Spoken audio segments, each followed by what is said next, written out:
दधानां कर पद्माभ्यां क्षमाला कमंडलु देवी प्रसीदतु मयि ब्रह्मचारिण्य नृत्यमा। बोलिए देवी ब्रह्मचारिणी की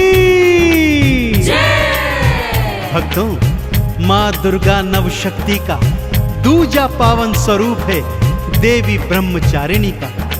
माँ दुर्गा का यह स्वरूप भक्ति और सिद्धि देने वाला है, अर्थात भक्तों और सिद्धों को अनंत फल प्रदान करने वाला है। नवरात्रि के दूजे दिवस माँ ब्रह्मचारिणी का पूजन मनन करने से मनुष्य को तप, त्याग, वैराग्य, सदाचार और मनुष्यों में संयम की वृद्धि होती है। तो एक बार दोनों हाथ उठाकर बोलिए, बोलिए मैया ब्रह्मचारिणी की।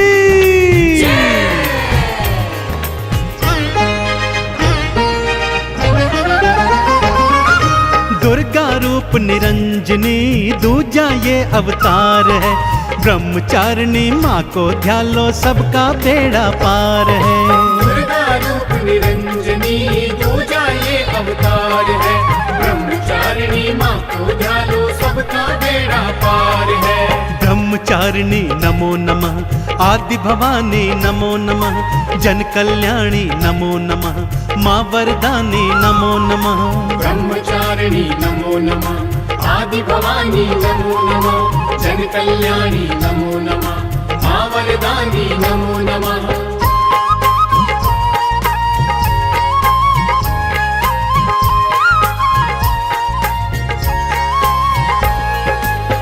जैसा कि नाम से ही विदित है भक्तों, ब्रह्मचारिणी अर्थात तप का आचरण करने वाली। माँ दुर्गा का ये स्वरूप तप का आचरण करने वाला है। माँ का रूप अत्यंत ज्योतिर्मय और भव्य है। देखिए भक्तों, माँ के शीश पर तो स्वर्ण का मुकुट सजा हुआ है।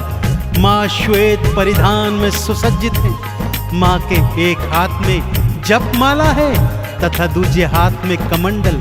स्वाभाविक है कि माँ ने एक योगिनी तपस्विनी का रूप धारण किया है। माँ के इस ब्रह्मचारिणी स्वरूप की उपासना भक्तजनों में अपार शांति प्राप्त करती है। तो दोनों हाथ जोड़कर माँ के चरणों का ध्यान लगाते हुए आइए सुनते हैं माँ ब्रह्मचारिणी की पावन कथा।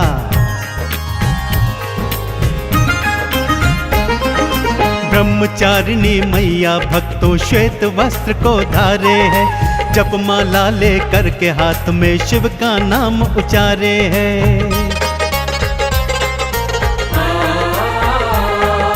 दूजे हाथ में लेके कमंडल नमः शिवाय बोलती। अपने मन मंदिर के द्वारे शिव के लिए ही खोलती। शांत स्वरूप अपार है, माँ करुणा आधार है। ब्रह्मचारिणी माँ को ध्यान लो, सबका बेड़ा पार है। ब्रह्मचारिणी नमो नमः, आदि भवानी नमो नमः, जन कल्याणी नमो नमः, माँ वरदानी नमो नमः।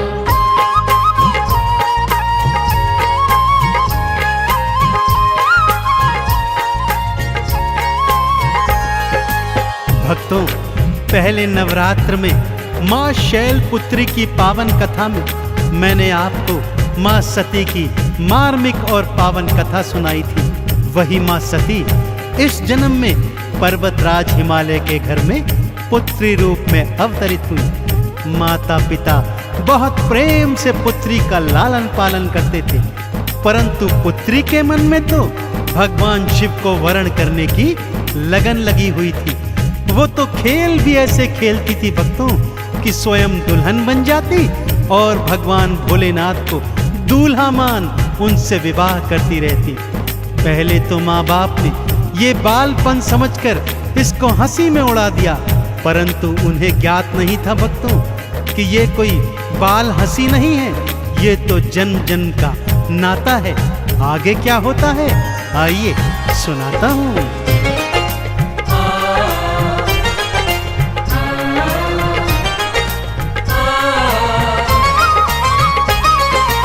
बालापन से शैलपुत्री माँ नमः शिवाय बोलती, अपने प्रेम को गौरा रानी शिव भक्ति में तोलती।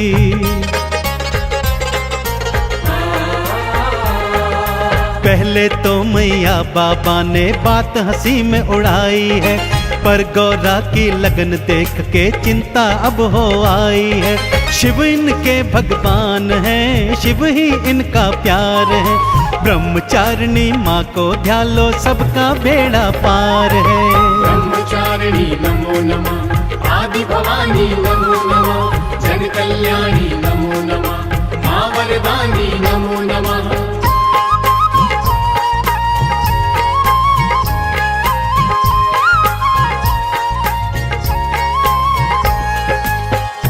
बेटी शैलपुत्री अर्थात पार्वती अब युवावस्था की तरफ बढ़ने लगी थी भक्तों। उसे बढ़ता देख स्वाभाविक रूप से माँ बाप को उनके विवाह की चिंता सताने लगी। वो माँ बाप को समझाती, मैया बाबा चिंता मत कीजिए, मैं तो अपना वर पहले ही ढूंढ चुकी हूँ। ये सुनकर तो माँ बाप और भी चिंतित हो जाते। एक दिन राज पंडित बुलवाया और तीनों लोक में भिजवाया, जाओ गौरा के लिए कोई उचित वर ढूंढ के लाओ। राज पंडित जब जाने लगे तो मार्ग में शैलपुत्री ने उन्हें रोका, बोला पंडित जी आपका भ्रमण व्यर्थ है, मैं तो मन तन धन से शिव को अपना मान ही चुकी हूँ। माँ ने समझाया, बाबा ने समझाया, सखियों ने समझाया, परंतु शैलपुत्री गौरा एक न मानी। और अब समय आ गया था माँ के ब्रह्मचारिणी स्वरूप को धारण करने का। ब्रह्म ऋषि नारद के कहे अनुसार उन्हें शिव को प्राप्त करने के लिए अब घनघोर तपस्या जो करनी थी। राजमहल को छोड़ी गौरा और वनों में आई है, शैलपुत्र के रूप को त्यागा योगी रूप धराई है। छोड़े सारे वस्त्र राजसी श्वेत वस्त्र को धारा है, शिव शंकर का ध्यान लगाती शिव ही सब संसारा है। मन में अब गंगधार है, शिव ही सत्य आधार है, ब्रह्मचारिणी माँ को ध्यालो सबका बेड़ा पार है। ब्रह्मचारिणी नमो नमः, आदि भवानी नमो नमः, जन कल्याणी नमो नमः, माँ वरदानी नमो नमः।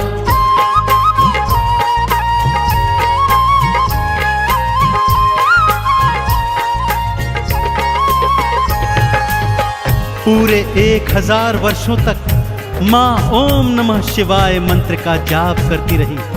1000 वर्ष व्यतीत होने पर अब उनके तन से भी नमः शिवाय की वाणी प्रस्फुटित होती थी। उन 1000 वर्षों में माँ ने एक समय फल फूल खाकर अपना जीवन यापन किया, परंतु ऐसी कठिन तपस्या पर भी भगवान शिव ने माँ को दर्शन नहीं दिए। पिता हिमाचल और माँ मैना ने, सप्त ऋषियों ने आकर गौरा को बार बार समझाया, परंतु वो सब निराश हो गए और अपने अपने स्थानों को लौट आए। अगले 100 वर्ष मैया ने भूमि पर उगी घास शाक खाकर अपना जीवन व्यतीत किया, परंतु भगवान शिव फिर भी नहीं माने भक्तों, क्योंकि वो तो ब्रह्मचर्य व्रत धारण कर चुके थे। परंतु माँ भी तो हटी थी। अब उन्होंने हठ योग की ठानी। माँ खुले आकाश के नीचे आ गई, एक पांव पर खड़ी हो गई, दोनों हाथों को ऊपर नमन मुद्रा में कर लिया और मुख खोलकर हवा और धूप का सेवन कर वर्षा का पानी पीकर अपना जीवन व्यतीत करने लगी।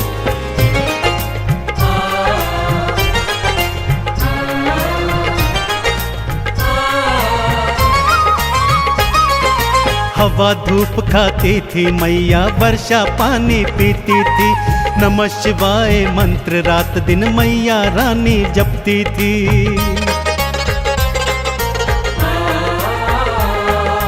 टूटे बिल्ब पत्र भी खाए घास का सेवन करती थी, सुबह शाम और रात दिना बस शिव का नाम सुमरती थी। तप का किया संचार है, देख रहा संसार है। ब्रह्मचारिणी माँ को ध्यान लो, सबका बेड़ा पार है। ब्रह्मचारिणी नमो नमः, आदि भवानी नमो नमः, जन कल्याणी नमो नमः, माँ वरदानी नमो नमः।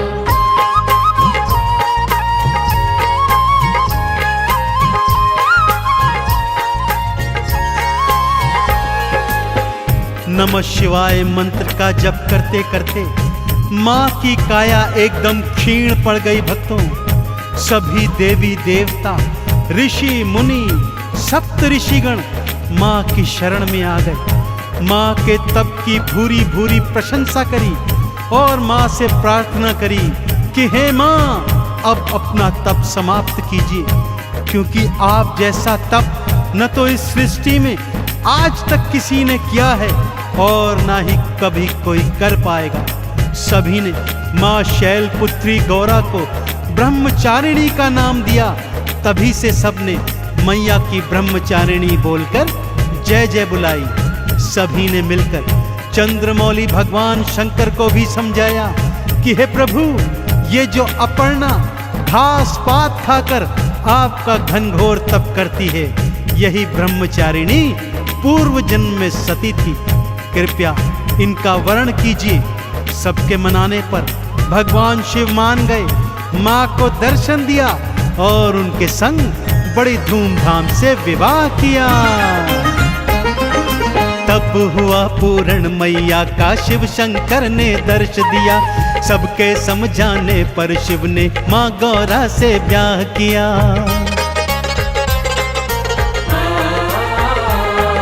नंदी चढ़ के शिव के संग में माँ कैलाश पे आई है। चंदन तिलक लगा, भक्तों ने जय जयकार बुलाई है। खुशियों की बहार है, सृष्टि में जयकार है। ब्रह्मचारिणी माँ को ध्यान लो, सबका बेड़ा पार है। ब्रह्मचारिणी नमो नमः, आदि भवानी नमो नमः, जन कल्याणी